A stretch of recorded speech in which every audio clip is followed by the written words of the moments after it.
Ladies and gentlemen, welcome back to the channel and welcome back to another round of Basis Picks.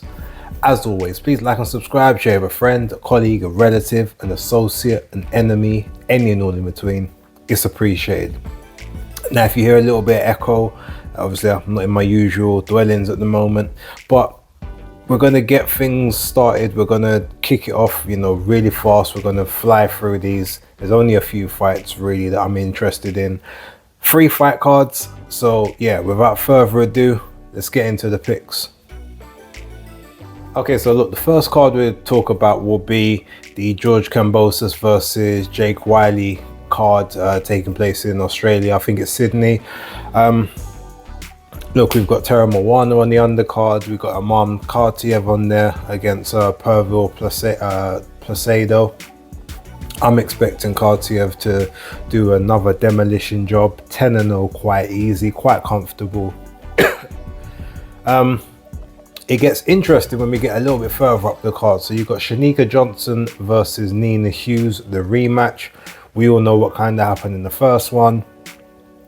Had the announcer announce Nina Hughes keeping the belt, then all of a sudden bringing them back in the ring, back in the center, and then you've got all of a sudden, no, it's Anna New with the exact same scorecards just flipped around. So it looked a bit dodgy at the time. Most people do think that Shanika won the fight, but it was very controversial the way that was run, hence why we've got this rematch. Look, if I'm going to be honest, I think the person that can make the most adjustments is Shanika, purely for the fact that she's the longer, taller, rangier opponent. She can fight on the inside if she needs to. She can try and box on the outside. She can use her speed. Nina's only got one way that she can fight this fight, and that's up close in a dog fight, getting close to the chest and constantly working on the inside. Because that's the only way she can fight this fight, it makes her limited in the ways that she's going to have to be successful, especially now that Shanika knows what to expect. Because of that, I think it's going to be repeat of the first fight. I do think Shanika Johnson will win, and I think it will be a unanimous decision, and it will be a lot more convincing than the first fight was. That's my opinion there.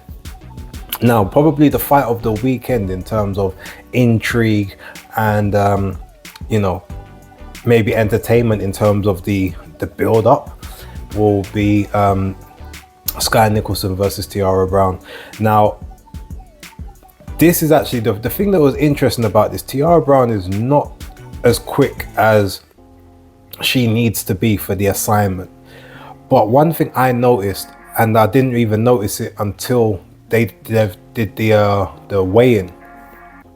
If you look at the length of Tiara Brown's arms compared to the length of Skye Nicholson's arms, she's actually got the longer reach.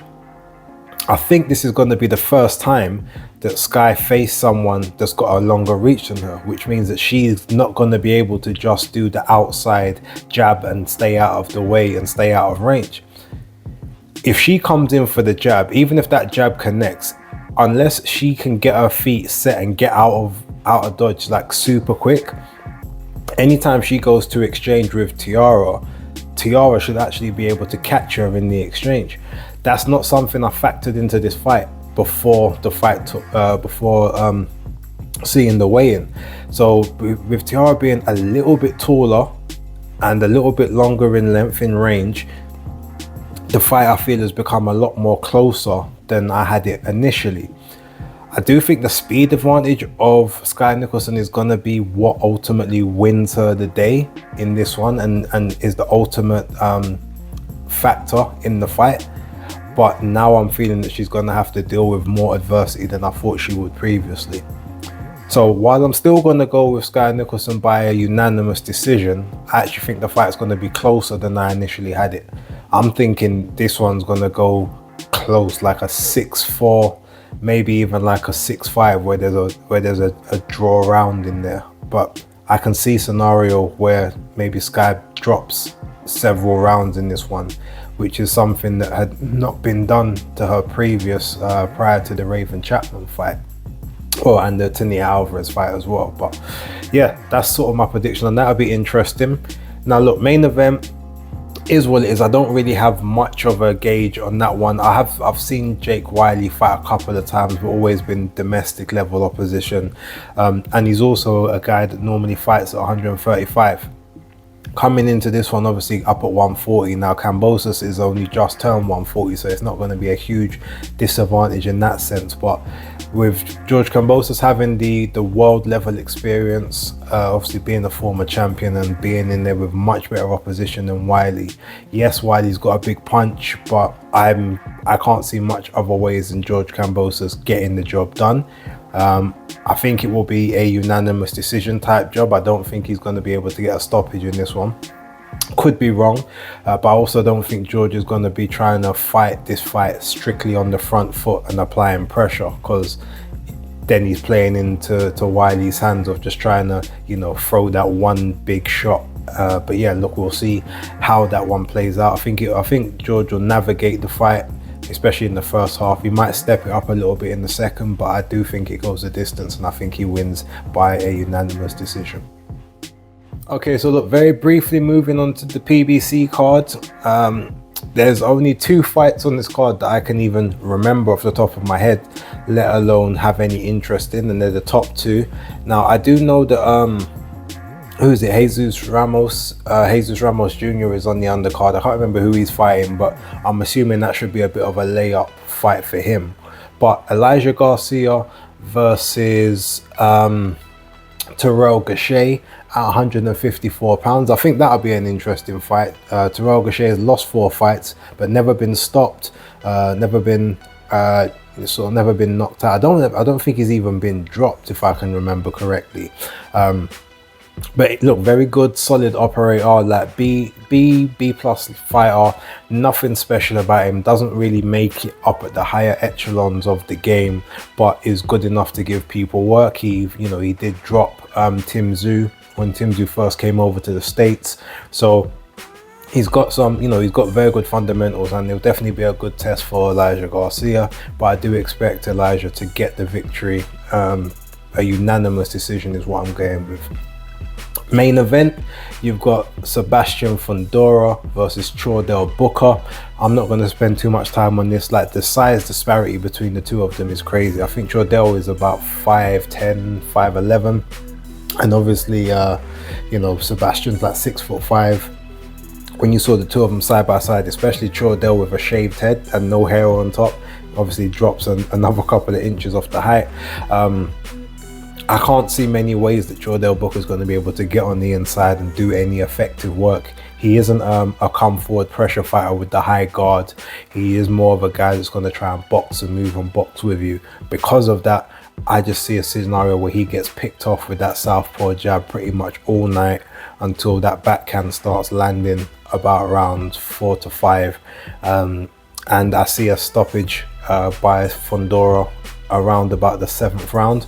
I think he'll sort of just bust up Chordell Booker, beat him up and stop him by about the 7th. That's my prediction on that one. Now, yeah, one more card to go. It's a pro box card. So, yeah, let's get into it. Okay, so look, on the pro box card, there's not a huge amount on there of interest to most. For me, the Jasmine Artiga fight versus Regina Chavez I think is going to be very interesting. Jasmine is 12-0-1, I think, with 6 KOs in those 12 victories, and Regina is 8 wins, 4 losses and 3 draws, I believe.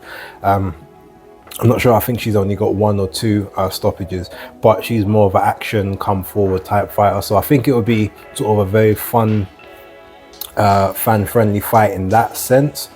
I do think that Regina's probably got a bit more seasoning overall, but she's a lot more limited, I guess, in terms of her just natural ability, whereas Artiga seems to be a bit more of a she seems to be, I guess, a bit more of a higher ceiling of the two.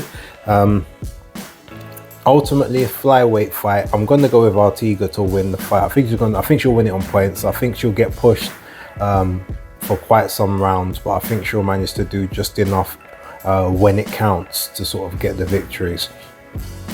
Jesse Magdaleno's on the card as well. I think he's fighting a guy called Luis Cora, who I don't know much about, so I'm gonna have to assume that Magdaleno will kind of get the victory there. But the main event, Lester Martinez versus Joshon James, that is a fight that I believe is going to be very, very interesting. Now, Joshon James is 9-0-2, so he's undefeated, but he's got 2 draws on the record. If you look at the record, that would usually suggest he's always been the away fighter. You get 2 draws, that means you possibly could have won those fights. Lester Martinez, 18-0 with 15 KOs, so you know who's got the power of the 2. Martinez is a bit limited, bit crude, but he does have power, he does have pop, and he does have killer instinct. So I think when it comes down to it, Joshon is very slick. He's a very well-schooled operator, knows how to sort of nullify opposition. I think that it's going to go points. I don't think Martinez is going to get the knockout. I think it's going to go points.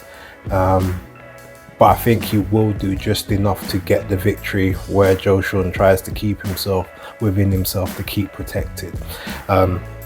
So yeah, that's the main event on that one. That's kind of my thoughts. A lot shorter basis picks than normal, which I'm sure some of you will be happy about. But yeah, let me know what you guys think, what your predictions are. Put them in the comments, and yeah, I guess I will catch you on the next video. But until then, it's basis picks locked.